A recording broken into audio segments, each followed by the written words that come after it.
Welcome back to the Rich Eisen Show. Not just you, the viewers and listeners, but my next guest who's chilling out right here. His first hour-long comedy special, The Ugly Truth, premieres Friday, July the 7th, 9 Eastern on Showtime. Yes. A big Clipper fan wearing his Raider jacket. Erik Griffin, good to see you, sir. Yeah, I'm born and raised in L.A., so I remember. So this is a Los Angeles Raider jacket. Well, I got this. You know, it's funny, I bought this in San Diego, which I thought was kind of weird. It was hard to get out of the city with this. Like, get him! But this is like one of those old school baseball baseball the old school starter one. I love this. Yeah, it sort of looks like a baseball jacket you see the pitcher put on when he gets onto first base to run the bases. You know what I mean? Or the third base coach has this on. Exactly, because it's a particularly windy night in San Francisco. And it's got the A on the right-hand sleeve for the American Football Conference. That is old school. I can't wait for them to go to Vegas. I'm a degenerate gambler, so it's going to be perfect. I do think that's going to work tailgate on out. Fridays. And it's interesting that they're a very rare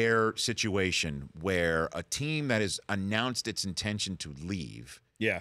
And they do it years in advance. Can you even imagine being in like a relationship with someone and you tell your girl, listen, boo-boo, I'm leaving in 2 years for a better situation. But in the meantime, let's make this work. Yes, and that the person who can actually make it work between you and your boo is Marshawn Lynch. Yeah, that's the guy who comes in and makes it all work.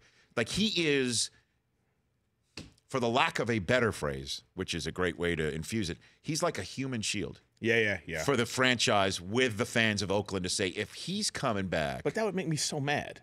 Like if you're a real fan in Oakland, you're almost mad that they did that. You're mad that they brought in this guy that's going to make you still cheer for the team, still knowing that they're going to leave. The only thing that can make up for this is if the Raiders make the Super Bowl in the next 2 years, which is very possible. Yes. Very possible for them to make it, Yes. Because we don't know what – look, Tom Brady played 12 games last year. Either 4 more games on his schedule, 5 more, however many more games he would have played. That makes a difference. And at that age. He would have had 12 more touchdown passes. Oh, this guy. I know, that guy. Is he a homer from Boston? He is there? that. I get it. Normally he'll wear a Red Sox hat, but today's a good day for him. This guy's gonna fall fast, unfortunately. No one's gone this long and played at that level at this age. I don't care what his diet is. It's a great diet, by the way. Who cares? I mean, it's a hell of a still diet. Grown men flying at you at extreme speeds with extreme strength.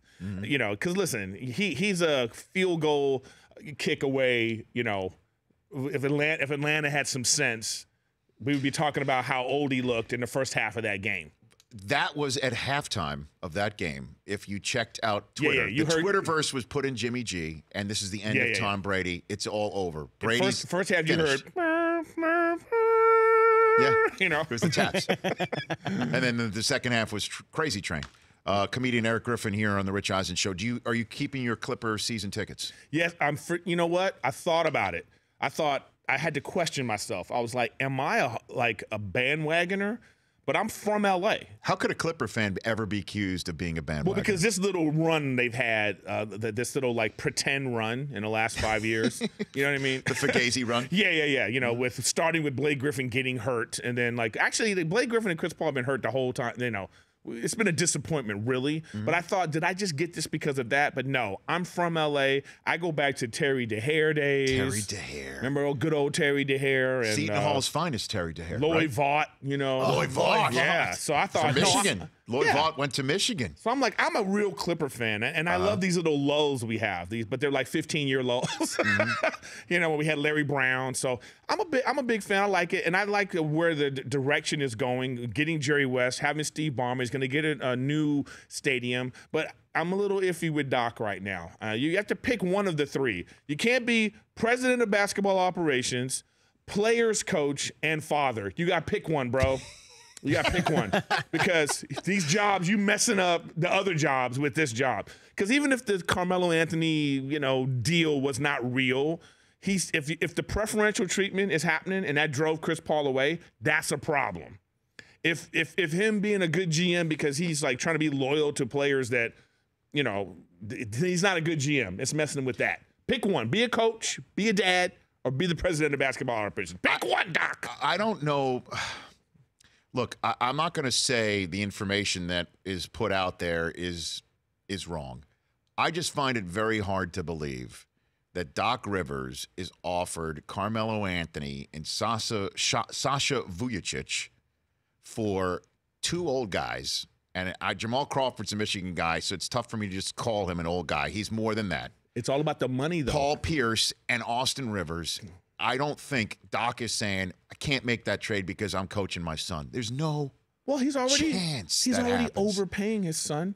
That's why J.J. Redick's out. He's going to be out of here, too. Imagine you're like a starter and the coach's kid is making more money than you on the bench. I'd be like, get him out of here. So, but just think of the money. I don't know how much Carmelo, the ridiculous deal he has. Absurd. So with like Austin Rivers, $11 million a year or whatever he's making, plus Paul Pierce's farewell tour money that he was making, right. I think it probably evened out. But even still, man, the preferential treatment thing is not good. But here's the thing, too. I don't think this is going to work. Chris Paul and James Harden have a history of, I don't want to use the word choke, okay? But let's say. Sounds like you just did, Eric. Not show up in big moments in the playoffs in the past 5-6 years. Neither one of them shows up in big moments, okay? So now they're going to be together? Are they going to cancel each other out? And have a big moment together. Yeah, they're going to have a big moment together because they haven't had big moments. They've had like some really actually awful moments. It just strikes me hard to believe that Chris Paul plus James Harden does not equal one series playoff win. Well, look at the first round. Right. Well, I mean, for Chris Paul, he's got to get to the third round. He's never done that, which is truly remarkable. But how is this going to – I don't know if this makes them any better than the two top teams in the West already. Well, I don't think the team – And now Minnesota's going to be in the mix. Comedian Erik Griffin here, Showtime special, The Ugly Truth, next Friday, 9 Eastern on Showtime. I don't think that the Rockets team we're seeing right now is the Rockets team that is going to be – It's not done yet. Tipping it off. Wow. Next, late October or early November, I guess October because they're starting earlier next year. Yeah, they're starting right? a week early. They decided they're gonna pad the season by a week, so they'll say you don't need to rest your superstars like LeBron. Were you at that Clipper-Cavs game that LeBron sat at? Don't even get me started. That I should have sold that ticket. It really. I don't care. You want to rest, but you give the fans a week notice. So I know that I'm not going to go to this if I don't want to go to this game, or people that bought tickets. So that's a yes. You were at that game. I was at that game. You know how many people were so mad at the game? There was people because people sold tickets and people were just like, I paid $600 for this. I paid $1,000 for this, and I was like, ugh. Because I got some pretty good seats. Mm-hmm. Me and Adam Devine we got some. We sit like 3 away. Okay. So it was pricey. I'm a little bit like, I hope we have a good season. You got to swallow hard, yeah. Yeah. It's kind of like, that's what made me think, am I a real fan? I was like, yes, I am. I've invested. That's the most expensive thing I've ever bought in my acting comedy careers. That's my guilty pleasure. But, that was, these superstars rest at home, okay? Don't rest at one time on a Saturday night game. Rest at home. It's exciting in the atmosphere. The NBA is going to be doing something about that, I think, in the next 2 weeks. But I don't know how you could tell your I don't know how you could tell your teams that you cannot rest players on the road. And then when it all comes down to it, LeBron was talking about how LeBron and the Cavs did run out of gas at the end of their run in the playoffs. We're only really talking about LeBron James and like a couple other people. Well, the Clippers did it a lot too. Yeah, but Clippers didn't even travel. Griffin and DeAndre Jordan said again. Yeah, they're not on purpose. I mean, those guys never stay healthy. That's true. They're forced to do that. I mean, Blake Griffin, they're talking about he won't play till December. They're talking about right now. Where did you shoot The Ugly Truth? I did it at Long Beach at the Long Beach Laugh Factory. It was great. I really hope people enjoy it. It's just me. I've been in the business for like 13 years now, and it's like an accumulation of all this fun material, and I'm proud of it. And watch it, tweet at me, let me know what you think. Okay, tweet at you at Erik with a K Griffin on Twitter. Again, it's next Friday, July 7th, 9 Eastern on Showtime. Don't be a stranger. Don't take 2.5 years to come back. I can't wait to see what sports memorabilia I will have on next time I come. I guess you will It won't be a Tom Brady jersey, I'll tell you that. Come on, Eric. Back in 60 seconds with NFL officiating news that I think you're going to enjoy. That's next here on The Rich Eisen Show. The Rich Eisen Show, weekdays at noon Eastern on radio stations across the country and audience. If you like that video, be sure to download our app, and I'll be sure to move Week 6 games to Saturday for that wedding you have to go to.